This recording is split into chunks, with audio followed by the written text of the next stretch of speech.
이번 시간에는 크리스천은 120살 이상 건강하며 주님을 증거해야 된다는 제목으로 말씀을 전합니다.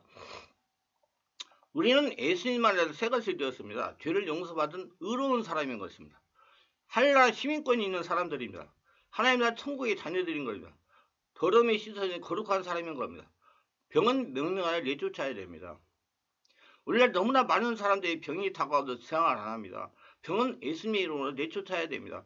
마귀와 싸울 결심을 해야 되는 것입니다. 그러므로 우리 옛사람을 벗어버리고 새사람을 입었으면 새사람은 귀신에게 잡혀 집을 허락해줘서는 안 되는 것입니다. 우리는 완전히 병에서 해방되고 건강하게 살 꿈과 희망을 가지고 있는 것입니다. 요한삼서 1장 2절에 사랑한 자여 내 영혼이 잘된 것 같이 내가 범사가 잘되고 강건하기를 내가 강구하노라고 말씀합니다. 하나님은 그렇기 때문에 좋은 하나님인 것입니다. 하나님은 시편 23편 1절에서 6절에서 선한 목자로서 내 삶의 자비와 긍휼로 채워주시기를 원한다고 말씀하셨습니다. 요셉을 보세요. 사사건건 안 도는 일만 있었는데 나중에 그 길이 애굽의 국무총리가 되는 길이었습니다. 로마서 8장 28절에 우리가 알거니와 하나님을 사랑하지 않고 그 뜻대로 부르심을 입은 자들에게는 모든 것이 합력하여 선을 이루니라고 말씀을 하십니다. 하나님이 하시는 일은 다 좋게 하시는 것입니다. 우리 예수 믿는 사람이 풍성한 삶을 주님께로부터 받은 이유는 이를 위하여 예수님이 목숨까지 버리셨기 때문이에요.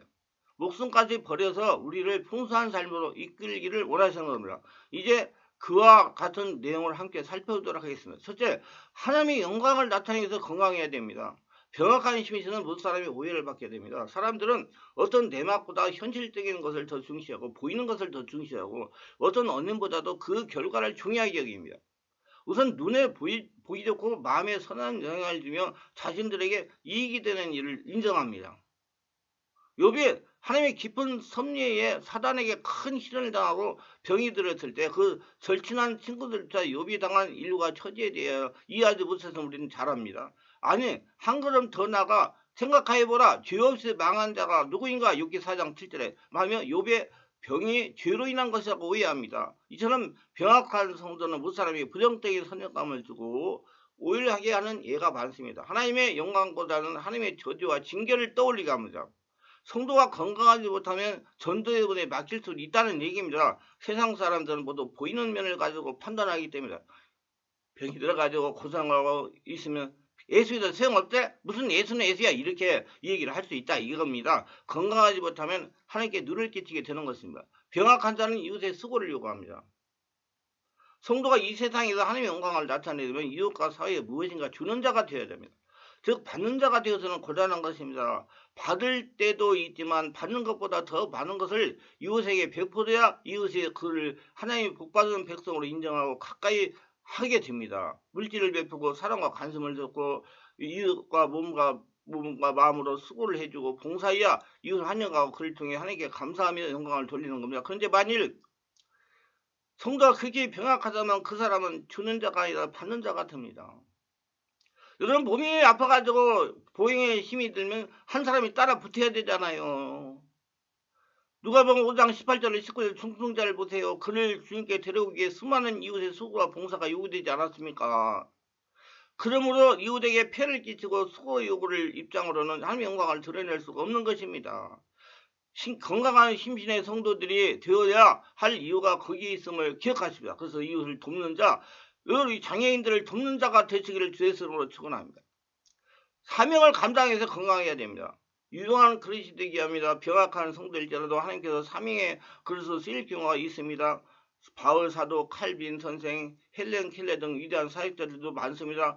물론 카이성의 다비안 신부는 문둥병에 걸린 뒤 더 효과적으로 사명을 감당해서 하지만 그와 같은 믿음의 영웅들은 특별한 예입니다. 성도가 다 그와 같은 초인적인 영웅이 될 수 없으며 그와 같은 예도 드물며 대개 병들면 하나님이 주신 사명 감당은 고사하고 자기 몸 하나 유지하기도 버거워하는 사람이 됩니다. 힘과 의지와 정열이 끊는 사람을 하나님께서 사용하시길 기뻐합니다. 그러므로 누구든지 이런 것에서 자기를 깨끗하게 하면 기수는 그것이 되어 주인 쓰심에 합당하게 되라. 디모데후서 2장 20절에 말씀을 하셨습니다. 건강한 심진, 그것은 주님의 일꾼으로 기본이 요구입니다. 그 건강관리를 잘 하셔서 항상 성령으로 충만하게 지내시길 바랍니다. 마귀를 대적하게 합니다. 성도의 삶은 영적인 전쟁이 연성입니다. 그 영혼과 생활에는 늘 사단의 시험과 유혹이 가해집니다. 또 사명을 감당한다는 것은 사단의 영역을 파괴하고 그곳에 하나님의 복음, 진리와 의의 사랑을 깃발로 꽂는 의미를 지녔습니다. 천국을 만드는 거예요. 세상에 지금 마귀 나라를 천국, 하늘나라 만드는 겁니다. 그렇기 때문에 영적순장을 필연 구해야 됩니다. 이와 같은 일은 그 영혼과 육체가 건강한 사람만이 순탄하게 행할 수가 있는 겁니다. 제가 매주 특별 개별 치료를 5년 이상 하면서 생각하는 것이 건강하지 못하면 이 삶을 감당할 수가 없다는 겁니다. 출애기 1장 10절에 보면 애굽의 바로왕이 히브리인을 멸절하려고 했을 때 히브리 여인은 애굽 여인과 같이 아니하고 건강해가지고 3파들 오기 전에 아기들 순산함으로써 이스라엘 남아들이 보존되어 있으며 그로 인해 출애굽 구원의 기반을 마련했던 것입니다. 건강한 성도는 이처럼 사단의 공격과 유혹을 쉽게 이길 수가 있는 것입니다. 우리 건강관리를 잘해서 가지고 120살 이상 건강하게 사시기를 바랍니다. 셋째, 행복한 삶을 위해서 건강해야 됩니다. 질병은 온갖 불행의 원상입니다. 건강을 잃고 그 심한 질병에 시달린다면 그것은 온갖 불행의 요인이 됩니다. 가정의 즐거움도 깨어지게 되고 경제적으로 큰 손실을 가져오며 명예도 부위도 소용없는 것으로 저금합니다. 일평생 어두운 데서 먹으며 번뇌와 병과 분노가 저에게 있으리라. 그래서 전도서 5장 17장 한 것처럼 건강을 상실한 사람이 한 사람이라도 그 가정에 있으면 가정의 평화와 희망도 더불어 상실되고 합니다. 물론 하나님의 복음 진리와 그 권능 안에서 그와 같은 상황을 극복한 사람들도 있습니다. 그래도 그 과정 중에 수많은 사람들이 시간과 마음과 물질이 허비되었음을 이해해야 됩니다. 그러므로 성도들은 평소 건강할 때 더 그 건강을 유지하기 노력을 해야 될 것입니다. 건강한 삶의 고난을 이기는 힘이 있기 때문입니다. 기싱이라는 사람은 건강의 가치에 대해서 아주 좋은 말을 했습니다. 건강한 신체와 맑은 정신을 가진 자에게는 악선우처럼 좋은 것도 없다. 변화무쌍한 하늘, 폭풍우도 아름다고 짜릿함을 느끼게 해준다고 그래서 건강할 때. 건강한 사람들은 삶의 고난적 상황에도 별 문제 없이 극복해 나간다 그 말이에요. 오히려 그 고난이 적상을 극복해 나가는 과정 속에 인생의 보람과 지혜를 터득합니다. 중국 북한도의 연변 자치구 조선족들을 보세요. 그전 나라도 돈도 명예도 없었지만 벽시 한중과 건강한 심신 하나로 오늘 중국 땅에서 가장 잘 사는 종족 중 하나가 되지 않았습니까? 건강은 최고의 부입니다. 이 세상에서 예방이 최선인 것은 몇 가지가 있습니다. 화재, 범죄, 전쟁, 그리고 병입니다. 그중 질병을 예방하고 건강을 유지하는 것이 성도의 가장 귀한 인생의 지혜로운 행위가 될 것이며 하나님의 축복과 뜻한 인생을 살아가는 기반이 될 겁니다. 저는 예방신앙, 예방건강을 굉장히 중요하게 얘기합니다. 건강할 때 지켜야 되기 때문입니다. 그런데 대체적으로 건강할 때는 건강의 중요성을 느끼지 못합니다. 질병이 생겨서 고통을 당해보아야 건강의 중요성을 느끼고 그때서야 건강에 관심을 가지는 분들이 계십니다. 그러나 이미 늦었는지를 모르면 예방이 최고라는 걸 가슴에 새기시고 예방건강, 예방신상하시기를 주 예수 이름으로 축원합니다. 넷째, 살아서 하나님의 행사를 선포해야 됩니다. 내가 죽지 않고 살아 여호와께서 하시는 일을 선포하리로다. 시편 128편 17절. 죽지 않고 살아야 하나님의 행사를 선포할 수가 있습니다.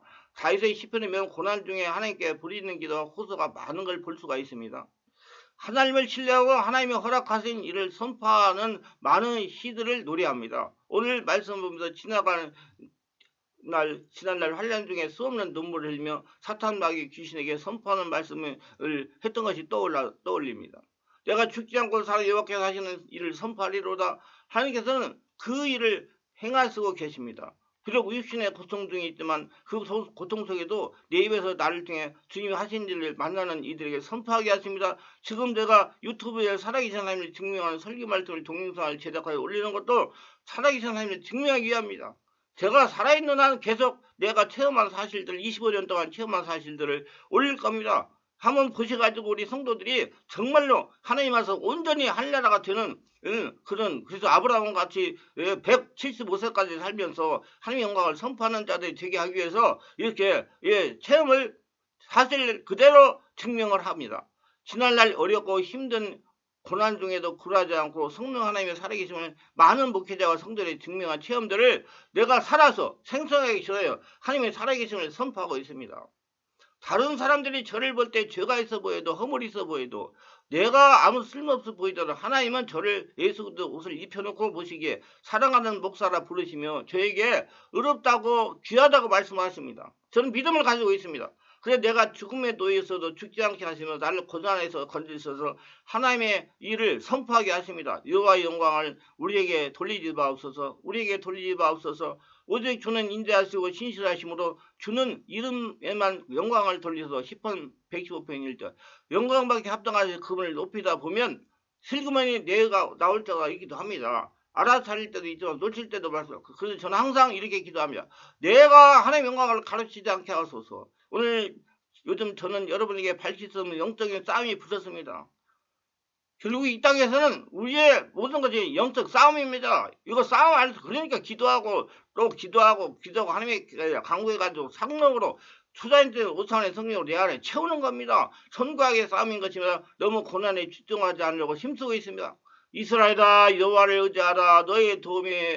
그는 너희의 도움이시오 너희의 방패로다. 여호와를 경외하는 자들아 너희는 여호와를 의지하라. 너희는 너희의 도움이시오 너희의 방패로다. 여호와께서 우리를 생각을 하되 복을 주시되 이스라엘 집에도 복을 주시고 아론의 집에도 복을 주시며 시편 115편 1, 8절 여호와를 의지하라고 말씀합니다. 그리하면 나에게 복을 주시고 우리 가정들에게도 복을 주시고 우리 충만한게도 복을 주신다고 말씀해. 우리나라에도 복을 주신다고 말씀해. 의지하라는 것은 하나님 말씀대로 살아라 그 말이에요.